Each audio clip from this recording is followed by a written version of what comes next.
We have a lecture coming up. This will be an English presentation about Toki Pona, and we're going to have a lot of interesting information about some of the analysis of what Toki Pona is, what it does, and so I want to turn it over to our next presenter here, Jan Telokomen. Perfect. Thanks very much. Everybody hear me okay? Loud and clear. Super. All right. So this is my ideas, really. I mean, I do have some training as a translator, and I am constantly fascinated by linguistics. So you can take this all with a pinch of salt, but I hope that this will be interesting. And maybe later on, of course, there will be a lot of technical information, but afterwards we will be sharing the notes from this lecture in suno, so you can go and check it out later, and if you're curious. So, the genius of Toki Pona, what it means to be the world's first speakable semantic metalanguage. So, my thesis is that being the world's first speakable semantic metalanguage means that Toki Pona uniquely enables you to think more clearly, reach deep insights, and communicate those insights simply and effectively. So this is something we all know, really. But I think it's unfortunate that many people see Toki Pona as just a cute linguistic toy. And don't get me wrong, it is a cute toy. It's lovely. I like it myself as a toy. But it's much more than a toy. It really does have a special power, in my view, as a speakable semantic metalanguage. So in this presentation, I'll be going through 4 main questions. Number 1, what on earth is a semantic metalanguage? And this is, it's all gobbledygook, right? I'll explain it. Secondly, how come Toki Pona is a semantic metalanguage? I'll go into that. Thirdly, why is it so special that Toki Pona is a speakable semantic metalanguage? What's that distinction? And fourthly, how can you leverage this power of Toki Pona? So let's get into it. Number 1, what is a semantic metalanguage? Well, maybe it's best if we start from the beginning, take a step back. Semantic metalanguage is a way to approach the problem of language. And what is the problem of language? Well, language is a really cool thing, but it's also a really messy thing. So why is language so cool and special? Well, you think, my conscious mind is completely closed off to your conscious minds. I don't experience your experiences, you don't experience my experiences. They're completely closed systems that never intersect, they never connect directly. But how is it that I can get my thoughts into your brain? Well, it's with the magic of language. I make sounds with my mouth, and by these sounds, my thoughts arrive in your brain. But words, that's the image, yeah, that's the magic of connecting our brains using language. But the words we use are very, very messy. One word can mean lots of different things. Lots of words can mean the same thing. Sometimes they mean different things to different people. And there's a whole branch of philosophy about this problem called philosophy of language. So philosophers, what's the point of philosophy? It's trying to think about and understand reality, what's real. But you can't talk about reality without language, and language is so messy. So, for example, Ludwig Wittgenstein thought that most philosophical questions that people have are purely because of confusions within the language. So he didn't just say, well, if we use language properly, we can resolve these philosophical questions. He said, if we use language properly, we might realize that all of these philosophical questions are actually meaningless to start with. So understanding what language is really made of is an important question, and that's what a semantic metalanguage is supposed to do. So what does this term mean? Let's break it down, if you like. So it's a meta language because it's like a language about language. It's like the next level up. So I'm analyzing a language using this language. That's what makes it a meta language. The semantic bit is that it's a meaning language. It's a meaning-based analysis tool. So let's think of the words like, say, chat, conversation, communication. you know, they all kind of mean basically the same thing, right? But we're using completely different words all the time for things that are basically the same. So what we want is a tool for analyzing the language that focuses only on the meaning, and that's why it's a semantic metalanguage. So, I mean, semantic metalanguage, they're big words. I like to rephrase it as top-level meaning language. If you think of it as a top-level meaning language, then you're pretty much there. So what other semantic metalanguages already exist? Well, if you go to Wikipedia, you can find out about the natural semantic metalanguage. The small group of linguists have been working on for the past decades. The natural semantic metalanguage, NSM theory, attempts to reduce the semantics of all lexicons down to a restricted set of semantic primitives or primes. So all you nasin nanpa people will love that word prime there. I'm not really a nasin nanpa guy, so, but anyway, I think I still get the point. So it's a prime. Primes are universal in that they have the same translation in every language, and they are primitive in that they cannot be defined using other words.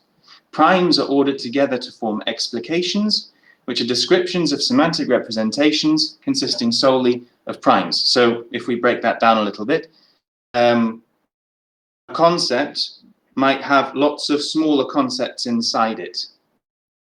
So like what we know from Toki Pona, what is a car? It's basically a moving room. So you've got concepts inside the concepts. What happens if you unpack those concepts as far as you can? How far down can you go? Well, eventually you're going to get to the essential concepts, aren't you? And that's what they mean by primitives or primes. So the natural semantic metalanguage has already tried to do this.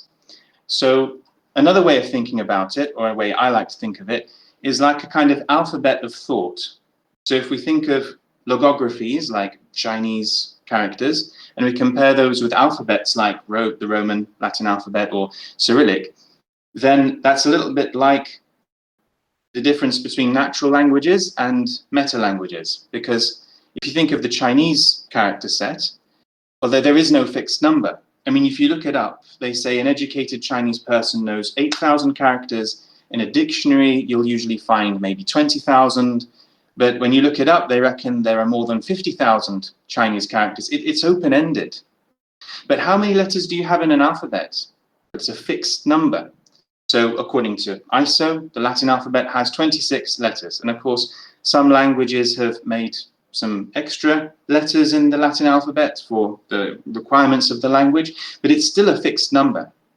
And the concept is that all the words in the language, past, present, or future, can all be expressed or converted into a combination of letters from this fixed set. And this is possible because in a language you have a limited number of different sounds, and if you can represent those sounds using your alphabet, then even into the future, you will always be able to express even new words using this small fixed set of characters. So the Chinese characters, it's like the universe is infinite. You can encounter a new character at any time. And when you use a rare character with someone, there's no guarantee they know it. But with alphabets, everybody knows the alphabet. Everybody's using the same letters, and we're all constructing words from the same letters. So that's, of course, I don't mean to say that, you know, the Chinese way of writing and Chinese characters are bad in any way. Please don't misunderstand me. But there are certain benefits that come from having a small set of symbols that you combine to make bigger words or meanings or what have you. So what is the benefit of semantic metalanguage? Well, it's a way of cutting through the chaos of words to get at real meaning. And it's cool because it gives us a way to make sense of the chaos, really understand what it is we think we know, find the contradictions in our own thoughts, or make new deep connections. Cliff Goddard, in a paper in 2002, which you can download. You can Google this, by the way. It's all available for free. I just took a couple of sentences here. He says, using the NSM approach, it has repeatedly proved possible to defy the skeptics and to define the indefinable, i.e. to explicate semantic nuances which have been claimed to be either impossible or excruciatingly difficult to describe. So Dr. Goddard here is saying that we've used this method and we've been able to take things like love and hate, which some scholars say, oh, well, you know, you can't really work those out, can you? And we've been able to use this approach to really get at the base core meaning. Another quote, if the NSM approach is shown to be viable, then the study of semantics, and indeed language description at large, can be grounded in a cross-linguistically valid and intuitively intelligible framework. So, of course, we all know that languages are different, and there are some, you know, we hear about untranslatable words. Of course, you know, all concepts are translatable, but some words aren't. And you might think that there's no way to get out of that mess. But what he's saying here is that this approach promises to make it possible to have a way of looking at meaning that's intuitive, that anybody can get their head around, and that works for all languages and for all peoples, and it's universal. I think that's really cool.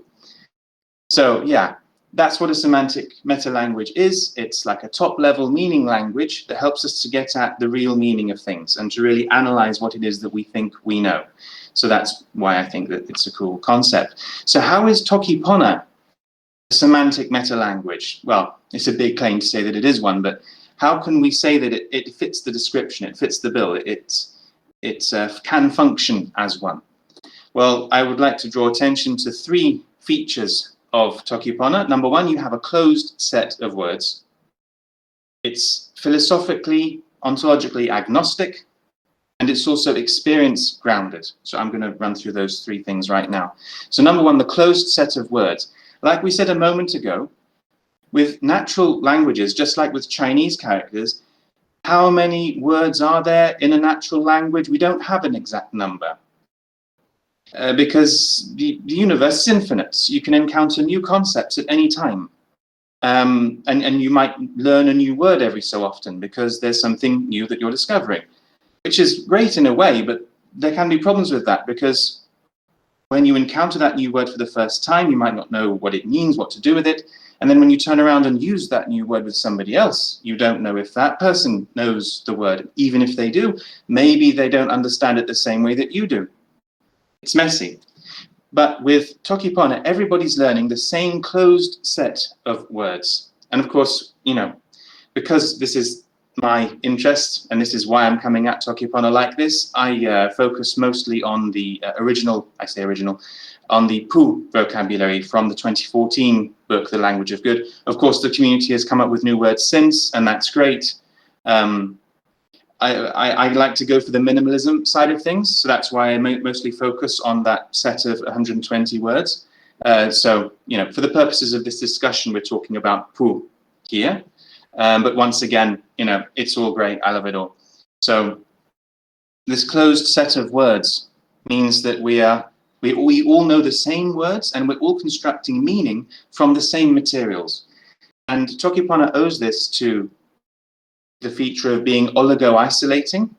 There's another big word there, but you know, I can break it down. So oligo-isolating basically means you have a few basic words, a few roots, and these roots don't change or combine with other words. So there are other kind of oligo-constructed languages out there, but a lot of them are oligosynthetic.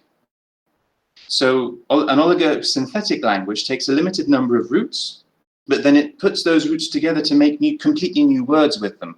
So you've got words like igide, sona, awi, and I also saw one recently which looked quite cool called mela. And in the YouTube video it said that wouldn't it be easier if we could learn 3,000 words by memorizing only 140 roots? Problem is, when you combine roots, the new word that emerges might be more than the sum of the parts. Let me give you an example. Think of the word bookworm in English. What is it? It's a combination of the words book and worm. So we know what a book is, we know what a worm is. When you put those two words together, bookworm, something different happens. We're not talking about a worm that lives in a book or a worm that eats books, like you might expect. A bookworm is a human being who enjoys reading lots of books. So let's combine these roots and then we get lots of new words. Yeah, but then those words will go and have a life of their own. So it's good that it's oligo-isolating in Toki Pona, because then we don't expand the lexicon. So what you're basically doing is you're saying that I count 109 category or content words in the set of 120 from Pu. And what happens with Toki Pona is you're kind of you're not limiting the universe, but you're reining in the universe, and you're saying that every single thing that's out there, whether we know about it, whether we've discovered it or not, is one of 109 things. It's either a lipu or a soweli, or at least an io. So what we're doing is we've got a framework, and we can apply that to the entire universe. It's not that the universe is infinite and who knows what brand new concept we might encounter tomorrow. Toki Pona tells us that everything, literally everything, can be put into one of these 100 or so categories. And this compares quite favorably with the natural semantic metalanguage, which in the English version has 65 basic words. So 120 against 65, or however you slice it, Toki Pona is looking quite good. And another thing I would just like to mention is that foreign words being adjectives is a stroke of genius here, because what it means is, like, for example, telekoman. I can't just be telekoman. Okay, I'm a word, you know, my name is a word that comes from outside the language, but immediately Toki Pona takes it and puts it in one of the existing categories. I'm either Yan telekoman or Soweli telekoman or Io telekoman. So that framework of, you know, we can talk about literally everything using this closed set of categories is preserved because foreign words are always adjectives. I just think that's a stroke of genius that occurred to me one day, and it's not immediately obvious how significant it is. Okay, so closed set of words, that's one reason why Toki Pona is great. Another reason is because it's philosophically agnostic. What do I mean by that? Well, so you might look at the Toki Pona lexicon and think, well, it's a bit messy, isn't it? You've got soweli, waso, akesi, kala, pipi, but you've got no one word for animal. But, you know, this isn't a bad thing. You know, all the words of Toki Pona have an independent meaning, but there's no pre-described or pre-imposed hierarchy. It's not like an a priori language. Of course, there are some opposites, and there's a color system, and some concepts can overlap. But what we've got here is a lot of words. It's a limited number of concepts that all have their own meaning, but they're independent from each other. They just kind of hang as they are, without any commitments to a larger philosophical structure of how the universe should be divided ontologically. So it's not like, for example, this book that came out many hundred years ago by John Wilkins. So John Wilkins was trying to give us an alphabet of thought, and some others have tried to give us this top-down taxonomic language, like sol, sol, or ro, or others like that. And these concepts were useful because we ended up with concepts like taxonomy, like animal species. You know, we have a really nice category system for species. But this system isn't a language. It didn't take us where we wanted it to. But Toki Pona's agnosticism with respect to, you know, what is real and what is a subset of what, this is actually good because it's flexible. And another great thing that I think is that it really is experience grounded. So it's not a top-down view of, well, the universe, what is the universe? The universe is either this or it's that, and then we go on down through the categories. Toki Pona doesn't work like that. It's bottom-up. It's a bottom-up take on the fundamental elements of human conscious experience. And that, the natural semantic metalanguage also does that, to be fair. And all of the concepts of Toki Pona are concepts that small children can grasp. So we talk about things as we find them, as we experience them, and we move on from there, which again is a really great way to have a metalanguage, I think. All right. Okay. We've talked about what a semantic metalanguage is. We've talked about why Toki Pona works as a semantic metalanguage. And now we're going to come to the question of why it's so great that Toki Pona is a speakable semantic metalanguage. So far, the only difference we've looked at between the natural semantic metalanguage and Toki Pona is that the natural semantic metalanguage has 65 words versus Toki Pona's 120. but Toki Pona is speakable. NSM is not speakable. NSM is an explication method. It's not a speakable language. NSM is a tool that makes it possible for you to sit down, look at a word and say, well, what concepts are inside this word? It is not something you can speak. Let me show you what one of these explications looks like. So let's explicate the word happy. Sometimes someone thinks something like this. Something good happened to something. I wanted this, and I don't want other things now. And because of this, someone feels good. So when X feels happy, you're saying that they feel like this. So after all this conversation about unpacking meaning, you can see why this might be useful, right? And yeah, they have a big research program based on this.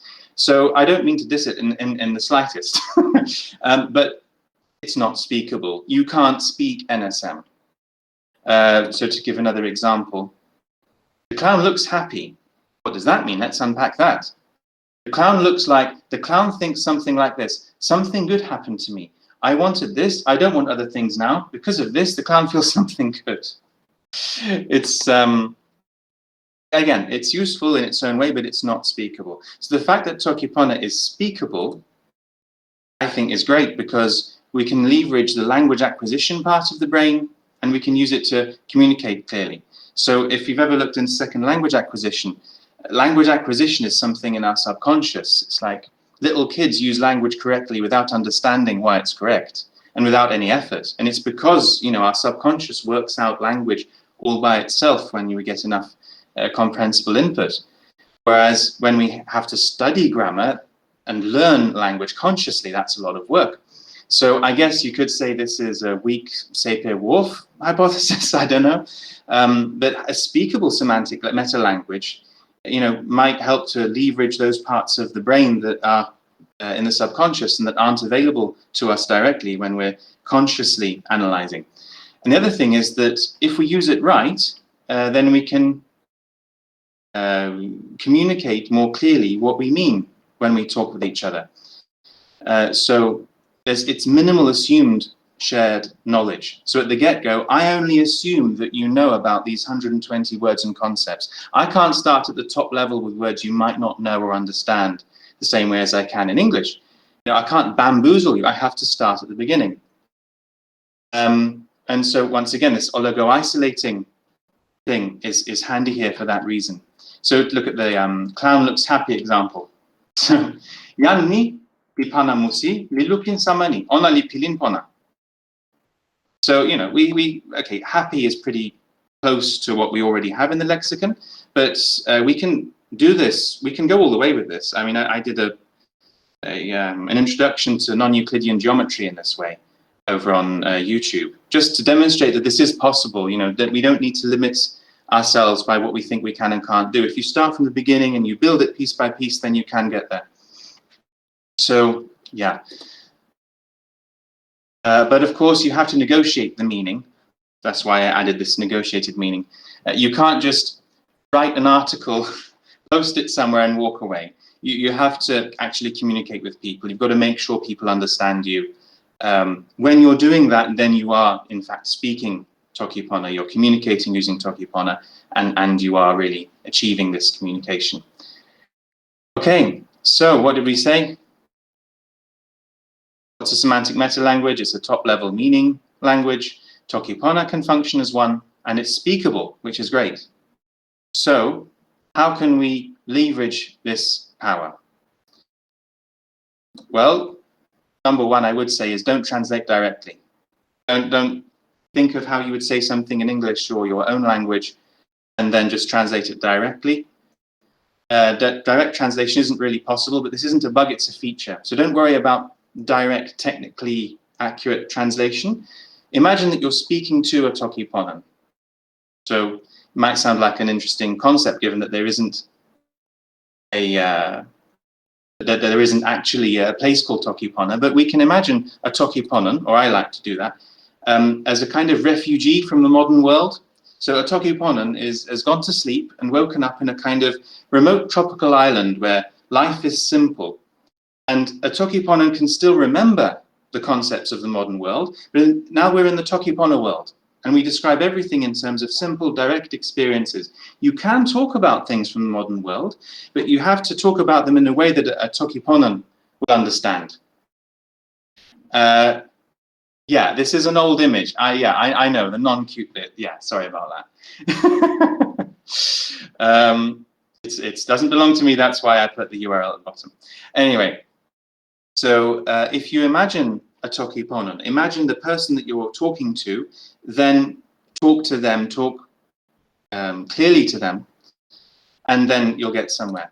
And I also like to talk about the Feynman technique, which can also be thought of as a kind of methodological reductionism. So the Feynman technique is usually used by students, but we can use it for Toki Pona as well. So if we just adapt it slightly, what's step one? Pick and study a topic. Well, we already know what we want to say, don't we? So we can skip that. Step two, explain the topic to someone. Explain the topic to a Toki Ponan using Toki Pona concepts. Step three, identify any gaps in your understanding. Well, if you find that you can't unpack your concepts enough to describe them in Toki Pona, then maybe you've got some thinking to do. And then return to the literature to understand better. Well, maybe we need to go away and think a bit more about exactly what is contained inside the concepts that we're trying to describe. So if we do that,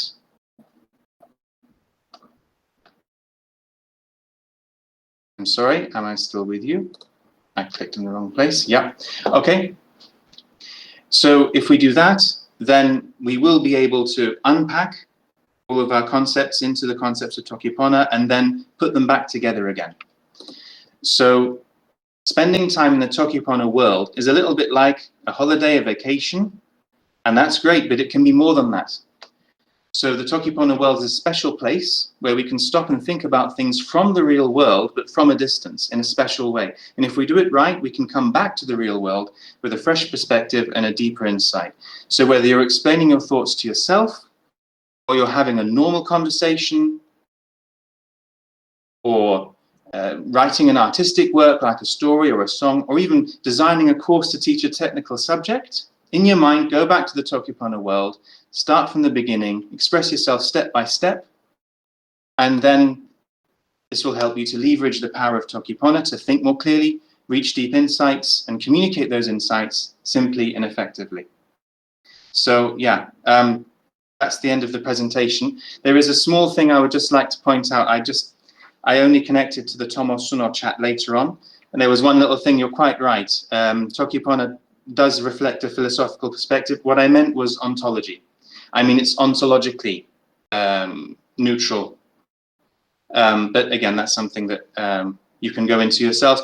These are just my thoughts. I don't consider myself an expert in all of these things. This is just like a springboard, if you will. You can go and research. We're going to share the notes. So, take it away, pick it apart. But these are just some thoughts that might help others to discover the potential of Toki Pona. So thank you for listening, and I hope that was understandable and enjoyable and contributed to the festivity. So thanks very much. That's it from me.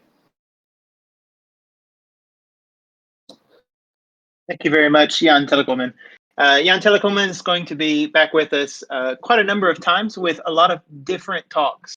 Some of these events are repeating, but in Jan Telekomen's case, he has a lot to share with us in his observations about Toki Pona. So thank you very much for that interesting talk. We are dropping in into Liposuno the link that will let you take a look at his